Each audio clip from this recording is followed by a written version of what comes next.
limit our First Amendment rights. Every accusation of data gathering that's been attributed to TikTok could also be attributed to domestic big tech companies. Right, well, that's an argument that we've heard before. It's mostly come from Democrats. And that also, once again, these words feel so alien out of my mouth, not the only solid point that Paul made there. If Republicans want to continuously lose elections for a generation, they should pass this bill to ban TikTok, a social media app used by 150 million people, primarily young Americans. The Republican strategy to ban TikTok comes simultaneously with GOP complaints of domestic social media companies canceling and censoring conservatives. Without a hint of irony, many of these same conservatives now rail against censorship while advocating for censorship against social media apps they worry are influenced by the Chinese. Before banning TikTok, these censors might want to discover that China already bans TikTok. Do we really want to emulate Chinese speech bans? Aren't we the ones that say it's wrong for China to ban speech, so we're going to be just like China and ban speech we're afraid of? Y'all, who body snatched Rand Paul? His statements are making too much logical sense. How did his head not explode? But all my joking jabs aside, it's super important that he's doing this. And another key takeaway is it comes as more and more lawmakers have recently been voicing their opposition to TikTok bans. Right, recently we've seen a growing list of Democrats speaking out against a ban. I saw AOC actually finally made a TikTok and was talking about the possibility of a ban there. But for now, we kind of have to wait to see if Paul's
Christmas style.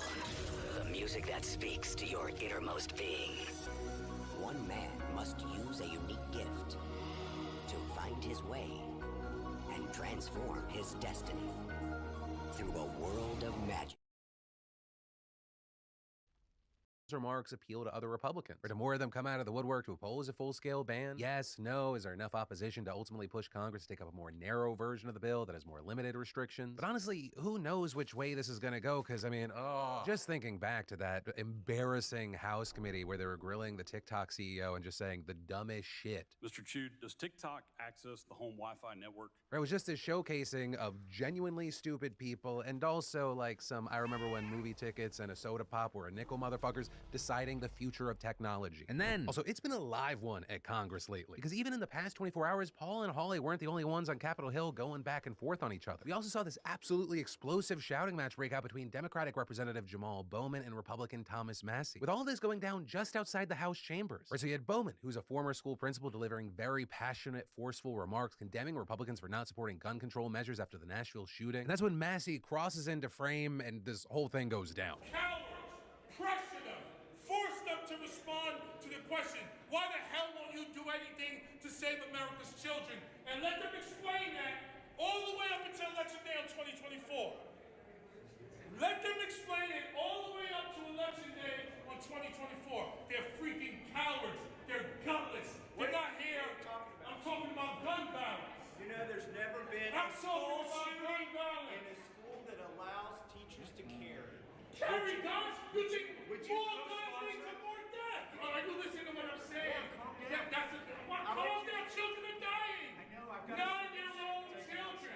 Because the solution is not arming teachers. That's I've worked in worked every school. In Have every you school ever that's worked in done a it. school? In every. Have you ever worked in a school?